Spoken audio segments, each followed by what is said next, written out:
hati.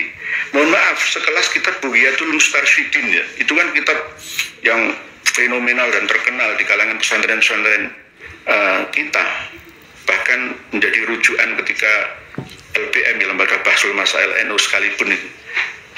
Kita tidak sadar ternyata ada bab tentang Fadilah Ahlul Bait Nabi di akhir kitab tersebut, karya dari Habib Muhammad bin Abdurrahman Al-Masyhur.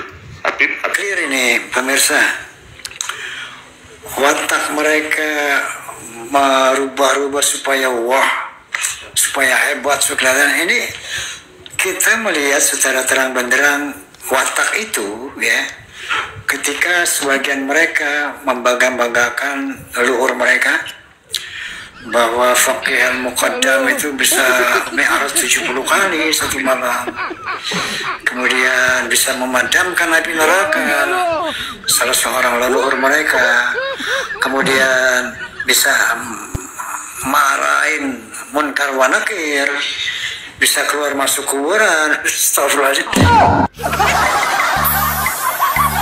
Oke, assalamualaikum warahmatullahi wabarakatuh. Kembali lagi di channel AA DJ. Bukankah aku telah berjanji kita jumpa di sini, ku datang. Nah teman-teman, podcast yang kita tunggu-tunggu sudah tayang, yaitu podcast kesayangan kita, Bisikan Rhoma Irama.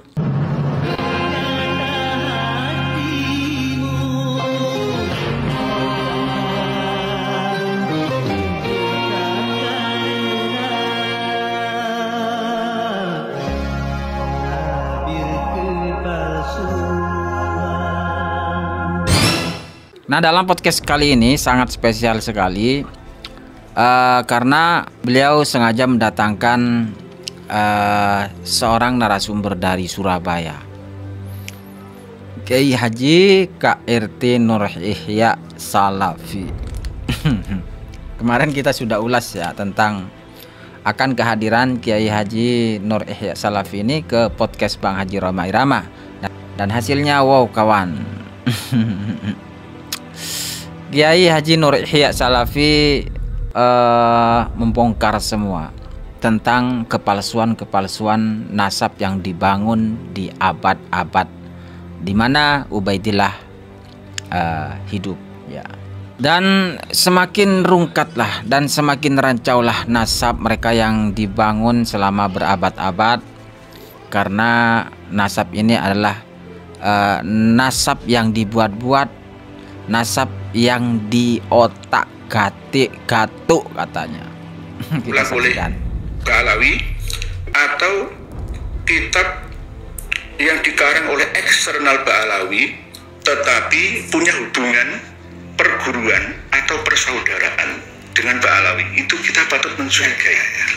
Hati-hati. Mohon maaf, sekelas kitab Bughiyatul Mustarsyidin ya, itu kan kitab yang fenomenal dan terkenal di kalangan pesantren-pesantren kita, bahkan menjadi rujukan ketika LBM, Lembaga Bahsul Masail NU sekalipun itu. Kita tidak sadar ternyata ada bab tentang Fadilah Ahlul Bait Nabi di akhir kitab tersebut, karya dari Habib Muhammad bin Abdurrahman Al-Masyhur. Habib Abdurrahman Al-Masyhur di situ menyebutkan bahwa anna Ahlul Baiti afdhalun nasi, bahwa sesungguhnya Ahlul Bait itu adalah manusia yang paling utama.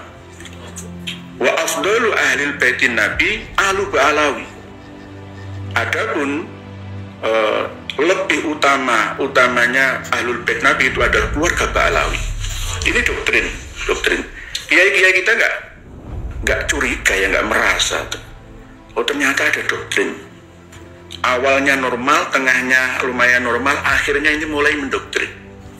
Tidak hanya itu saja, ketika kami meneliti manuskrip Al-Ghurur yang salah satu di antara yang disebutkan oleh Di Hanif Al-Atas dan kawan-kawannya 140 itu ada tokoh Abdurrahman bin Ali bin Hisan.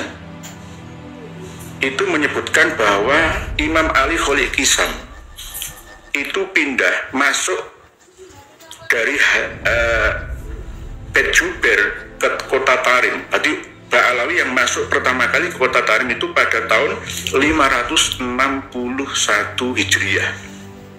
Abdurrahman bin Ali bin Hisam 561 Hijriah.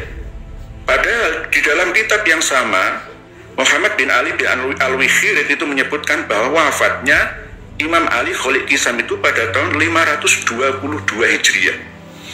Coba masuk akal apa enggak? Ya. Orang sudah meninggal dunia selama 39 tahun itu masih bisa melakukan hijrah. Kan aneh. Apalagi ketika kita teliti kembali tokoh sentral Ba'alawi yang masuk pertama kali ke kota Tarim ini itu juga bermasalah. Ada yang mengatakan di Ar-Raudhul Jali wafatnya itu tahun 507 Hijriah. Wafatnya Imam Ali Khalid Kisam. Di Samsud Dohiroh 529 Hijriah. Di Al-Ghurrar 522 Hijriah. Di Tobaqatul Khawas 729 Hijriah. Di As-Suluk 724 Hijriah. Terus mana yang benar? Mana yang benar ini? Semuanya benar kali ya. Ini berkali-kali lah. Padahal satu tokoh Abah Haji, satu tokoh. Kalau 5 orang ya nggak apa-apa, kalau 5 orang. Ya sama seperti ketika kami teliti nasabnya Habibana, saudara kita Kamas Muhammad Rizik Syihab. Di situ ada saya Dorota Salsul lah. Wong Ubaidillah kok lahirnya tahun 320 Hijriah. Lalu hijrahnya itu 317 Hijriah. Masa orang 3 tahun punya anak? Kan tidak masuk akal ini. Ini sejarah yang dibuat-buat. Apalagi di dalam kitab-kitab karya internal Ba'alawi itu menyebutkan ketika hijrah leluhurnya dari Basrah ke Madinah, ke Mekah, lalu ke Husaisah Hadramaut ya, Yaman itu bersamaan dengan rusaknya Ka'bah oleh Koromitoh, Syiah Ismailiyah.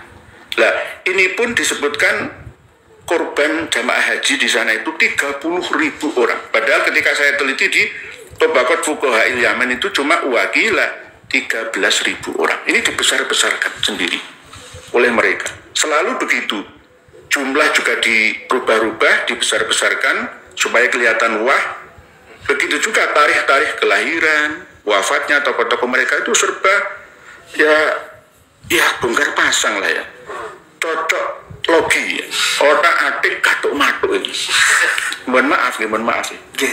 Otak atik gatuk matuk. Jadi ini sangat berbahaya, nggak bisa ilmiah itu loh. Standar ilmiah itu nggak bisa. Karena kitab-kitab mereka itu mukhalifatan lil usul, tidak nyambung dengan kitab sebelumnya. Misalkan yang tertua itu misalkan internal Al-Burqah misalkan, yang nggak sesuai dengan Al-Burqah.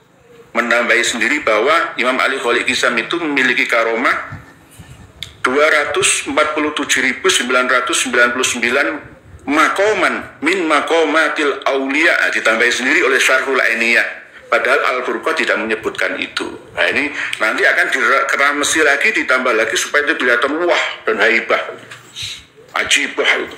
Akhirnya wah terus akan diasalin ulang, ditulis ulang, akan dipropaganda secara terus-menerus. Kebatilan yang dipropagandakan akan dianggap, diyakini menjadi sebuah kebenaran.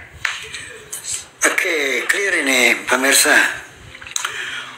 Watak mereka merubah-rubah supaya wah, supaya hebat, supaya kelihatan. Ini kita melihat secara terang benderang watak itu ya.